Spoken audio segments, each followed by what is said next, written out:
उस गंजे ने धीरे धीरे मोमबत्ती को लाश के मुंह के पास रखा। अचानक एक रहस्यमयी धार्मिक समस्या सामने आई। एक ऐसी गुत्थी जिसने 100 वर्षों से पूरी दुनिया को परेशान कर रखा था। फिर उसने लाश का कॉलर खोला और उसी क्षण नरक से मौत की एक भयावह छाया बाहर निकल आई।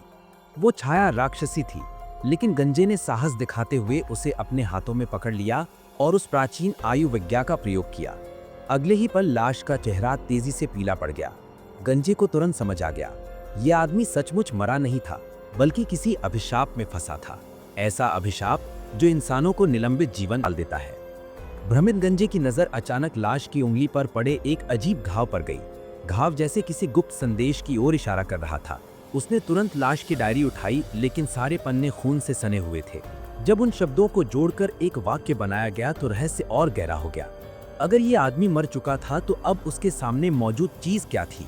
सच्चाई जानने के लिए गंजे ने एक रहस्यमयी गोली निकाली, जिसे मौत की यादें जगाने वाली दवा कहा जाता था। जैसे ही उसने गोली सक्रिय की, एक ठंडी हवा का झोंका उठा और चारों ओर बर्फ के टुकड़े तैरने लगे।